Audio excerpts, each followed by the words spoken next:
We're talking about how to get sellers to sign. And the first thing you have to understand is you can never, ever make, well, let's just call it someone, which is your seller. Well, that's a bad terminology.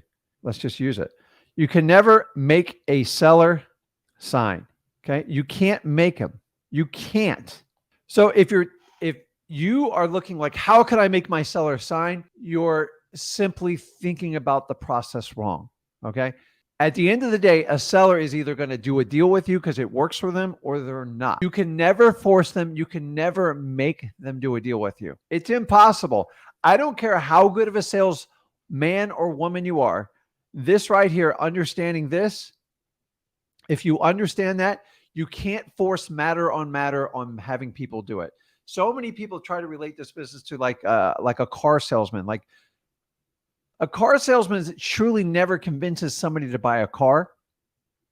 And the same thing's going to happen in real estate. You can't make a seller. And if you think you can make a seller sign an agreement with you and force them, I almost guarantee you're going to have a lot of fallout on your contract. So understanding the difference is the only thing you can do is basically walk them down a path that you are the best fit for them. So rule number one is you cannot force a deal. You cannot make them sign. So how do I avoid talking to people that don't even want to do a deal with me? So rule number one, motivation first. Because if you go through the qualifications MCTP and you realize they're not even slightly motivated and they only want to sell based on price, a wholesaler, a real good wholesaler, skips the process.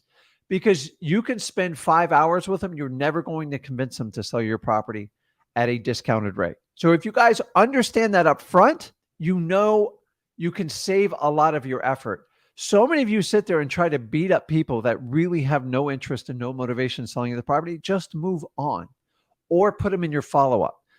You can spend 4 or 5 hours. You're never going to make them sell it to you. I've tried it, guys.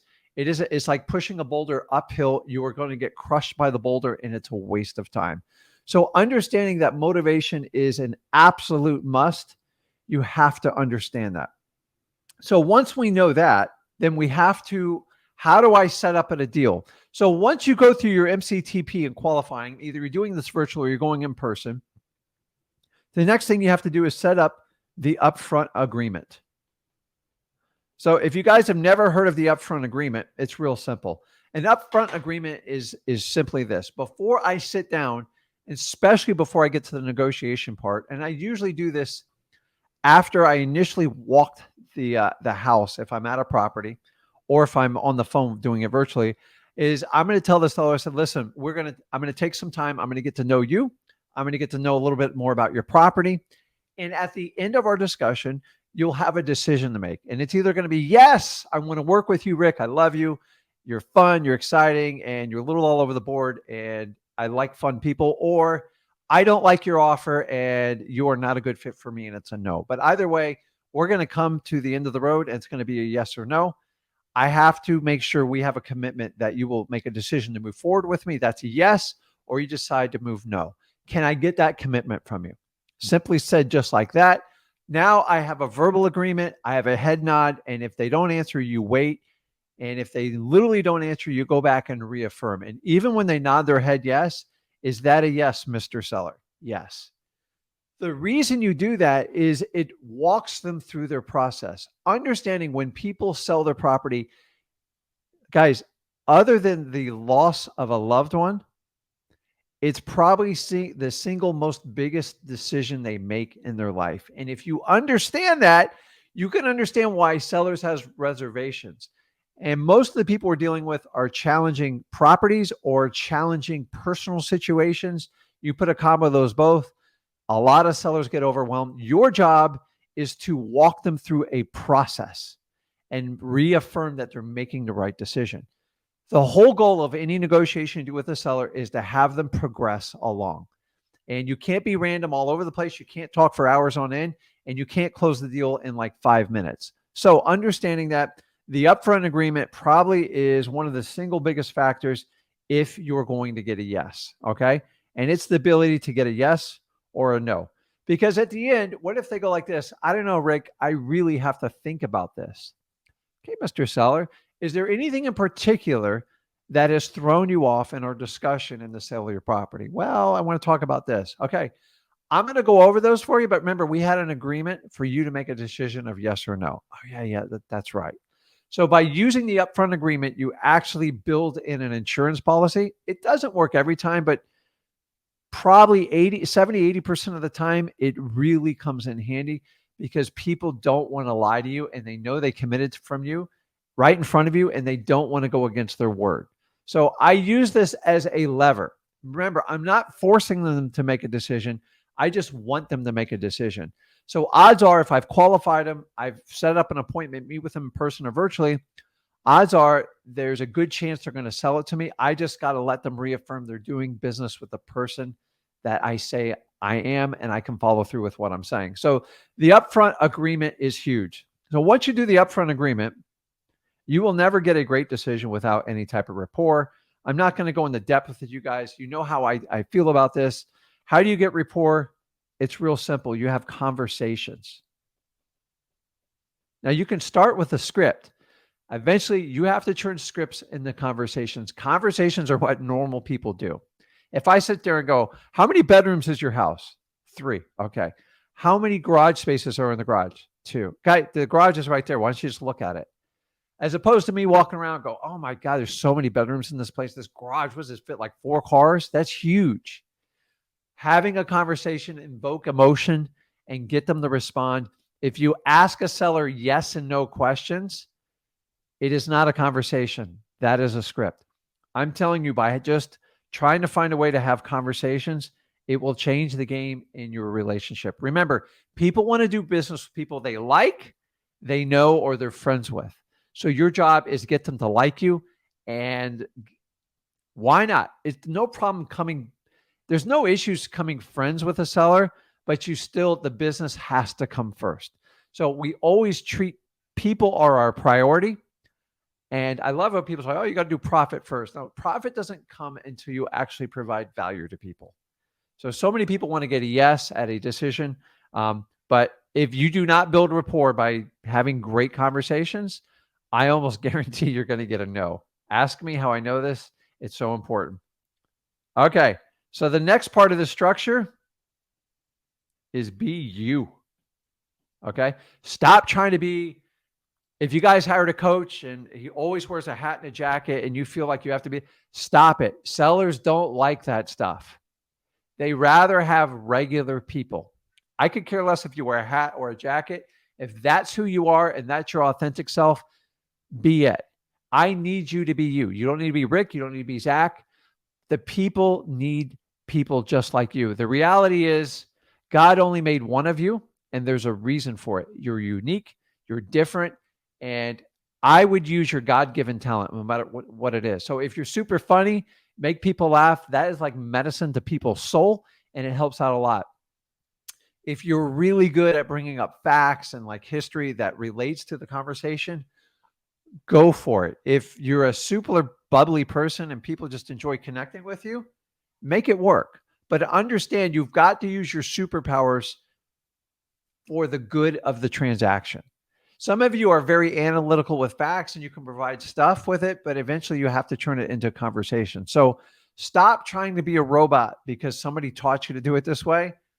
Honestly, the minute I let go and started being myself, it was so freeing because I don't have to fake it.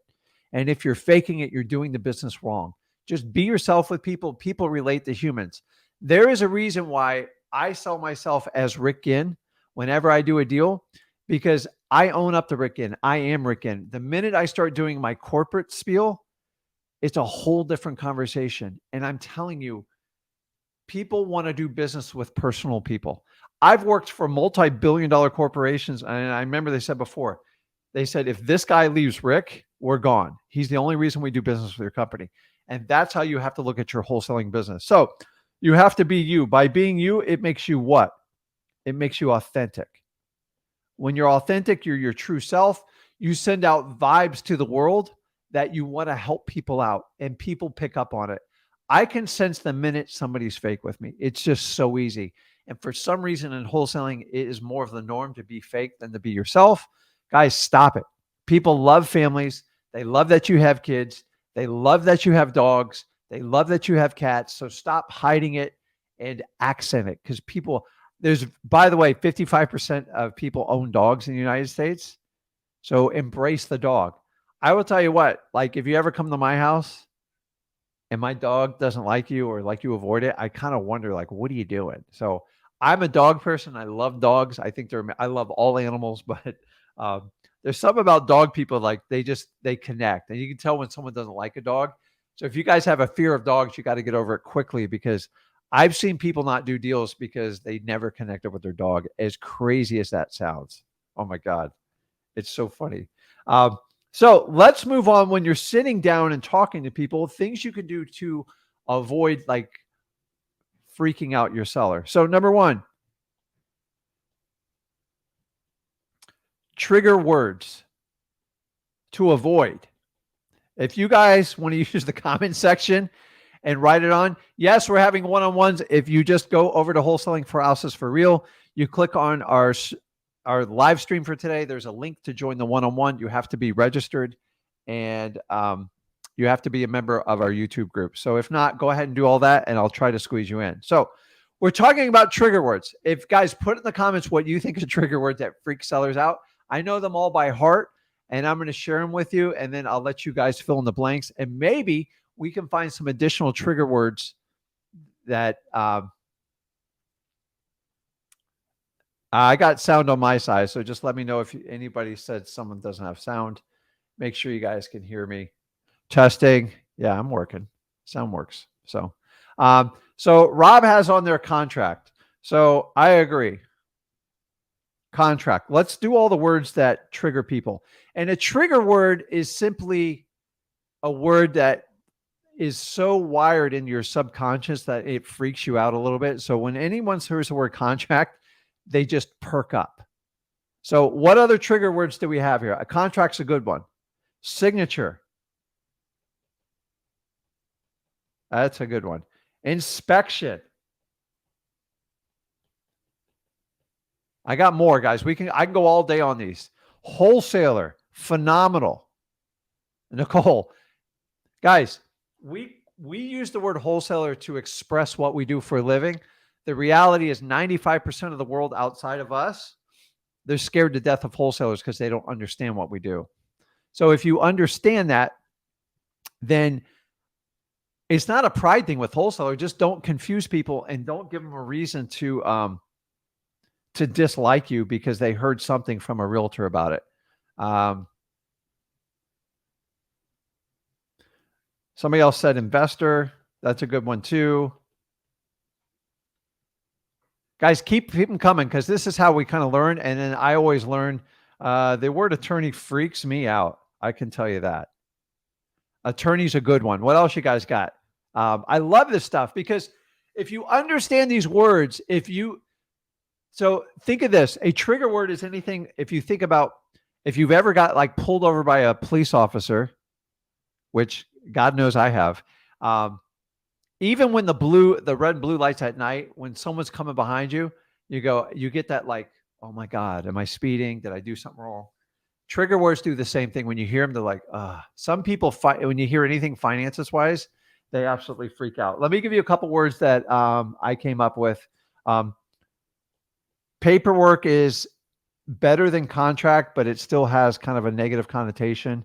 And then I will tell you this, the word price and the word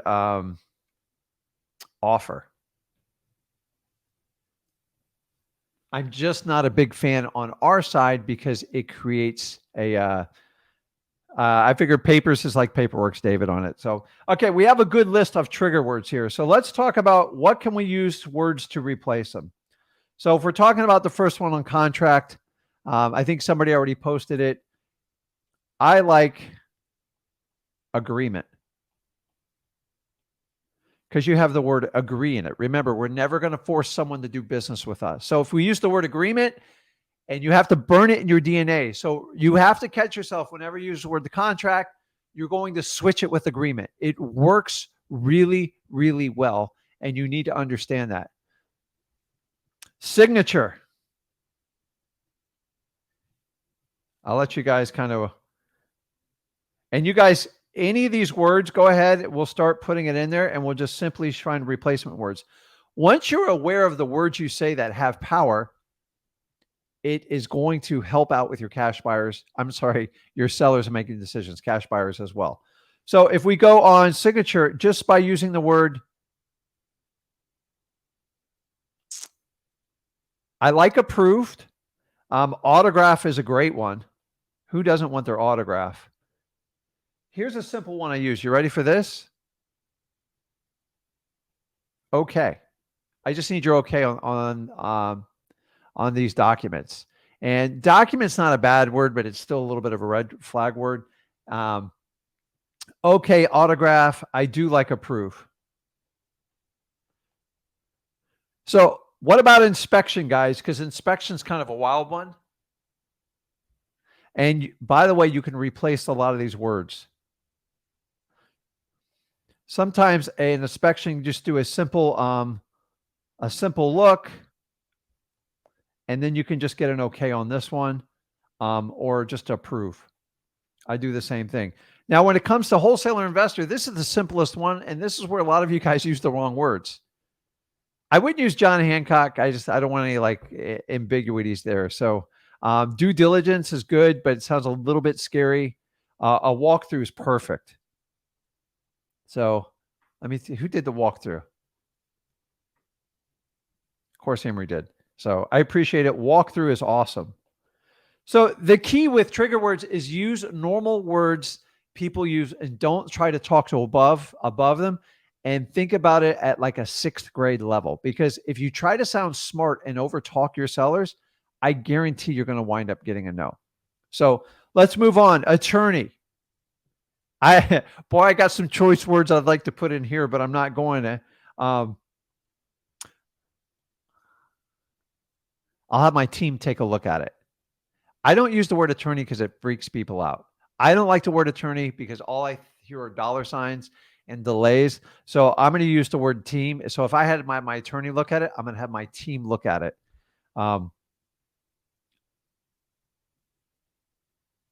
don't know what I did here. Oh.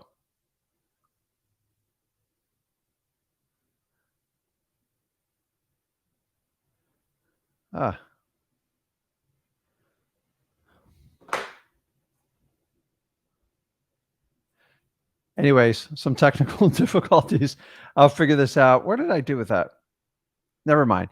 So the other one I had on there was we did attorneys. I just used team. And guys, the whole idea is you got to avoid these trigger words. By avoiding the trigger words, it makes your life so much simpler. So I'm going to wrap it up because I want to get to talking to you guys. There's 2 techniques when you're talking to a seller to work them through this.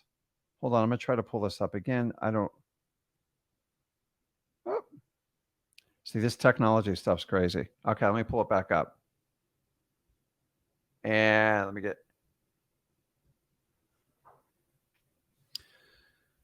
So when we talk about techniques when we're working with a seller, there's 2 techniques I use that really help out your process in getting a yes from them. Number 1, good, bad cop. So if you guys know how that works, a good, bad cop is, remember, you're the good person meeting with them either on the phone or in person. And the bad cop is usually, Zach always makes it out to be me. Listen, my dad says I can't pay more than $100,000 for this house. And usually the seller goes, oh man, are you crazy? I can't do those numbers.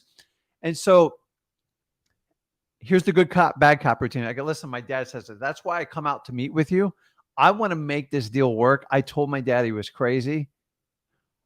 What number allows you to walk away from this property? So simply by doing that good cop, bad cop, because people always like a villain. They like to blame somebody. So you, the wholesaler, don't want to be the villain.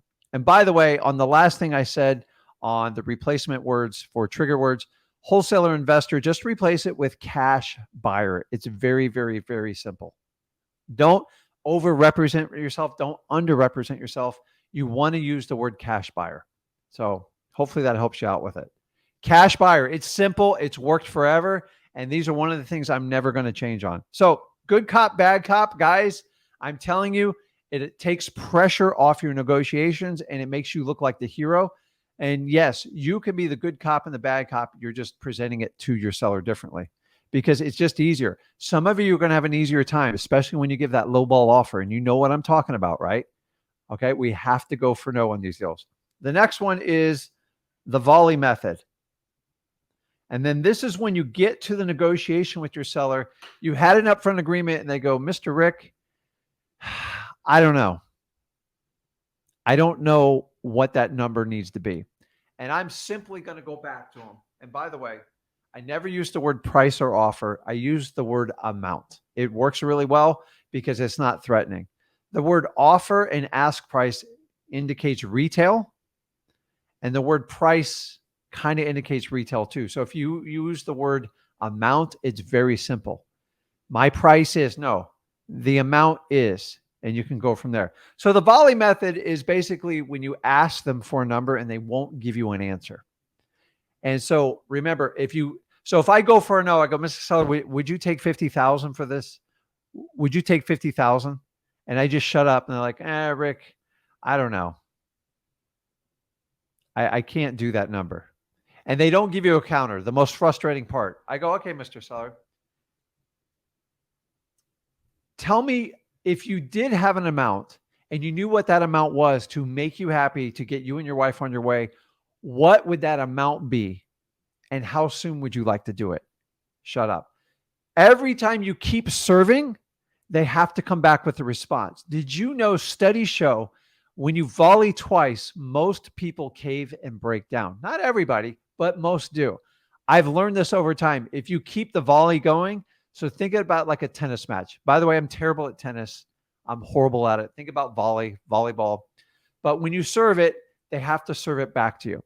And what this allows you to do is have an interaction to get your seller to make a decision. Remember, you're not going to force a decision, but you have to go through the process to get it through to them. Okay. By using these two methods, it will allow you to induce a decision from your seller. It's really important because when they sit there and just don't do anything, you have to use techniques to keep the negotiations going. I find these are two simple, basic level ones, and it's very helpful. Now, what I want you to do is practice the volley method. You have to practice it because if you do it on the fly, it's going to be disastrous. If anybody wants to role play it, I would love to do it with you. The volley method is simply almost repeating the question and asking it back to them. By the way, don't use this on your wife because she figures it out in a week or two and she'll use it against you. Trust me on this. So will your kids. Kids are really smart on this, but your sellers, remember, my job is to walk them through a final decision. And that's what I have to do when I do this. So good cop, bad cop's pretty self-explanatory, but please practice it because it makes a huge, huge difference. So now that we understand that you can't force people to do this, that we have to do this, and we have to walk them through a system. The biggest, are you ready for this? What do you think is the biggest factor why people do a deal with you? Say you hit all the points correct. What is the single word that you can attribute why a cash buyer does business with you opposed to any of your competition or maybe even a realtor? Other than motivation, what do you think? What do you think is the best way? And I'm going to wait for the answer because one of you guys have it. This is a culmination. If you walk the seller down the path, they qualify. I agree they like you, but there is one word. There is one word. Trust is perfect. Trust is part of it. They like you is definitely part of it. What does all that culminate to? What does all that culminate to you? They have what in you?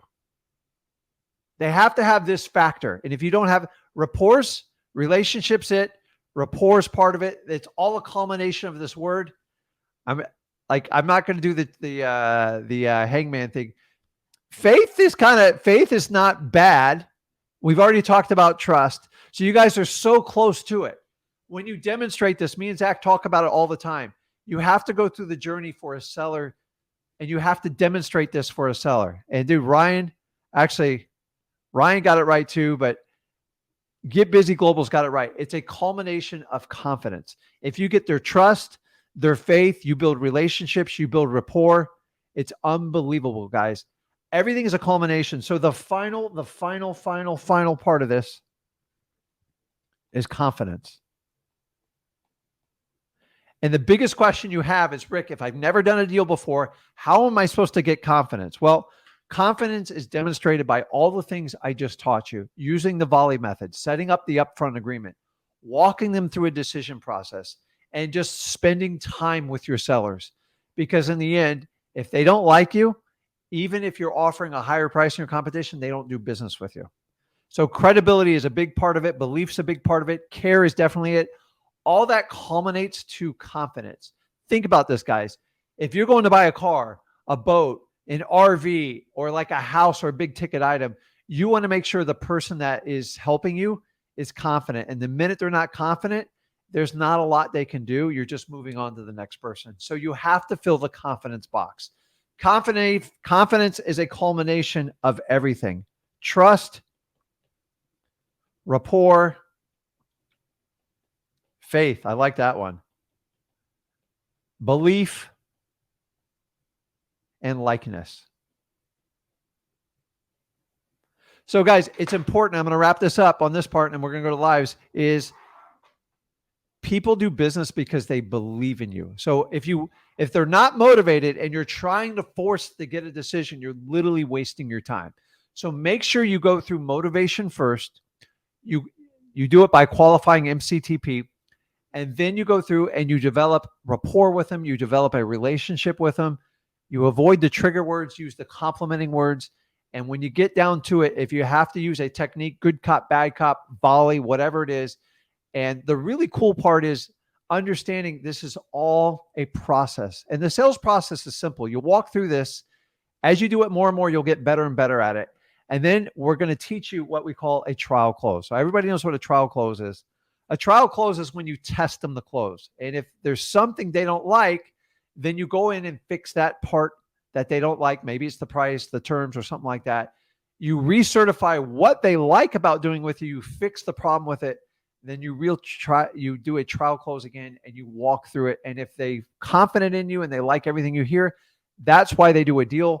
And once they give you your vote of confidence, it's up to you to keep. And by the way, you can lose confidence quickly by not returning calls, not following up, and definitely by not closing. So I hope this, let me pull this off of here. So many people think that you have to force a seller into do it. It's not. It's never been a force. Actually, slick salesmen and wholesaling, it doesn't work. The person that can explain and build relationships will dominate a slick salesman any day. I'm not a slick salesman. I'm authentic and I know how to connect with people. And if you like doing that and that resonates with you, you will do extremely well in wholesaling.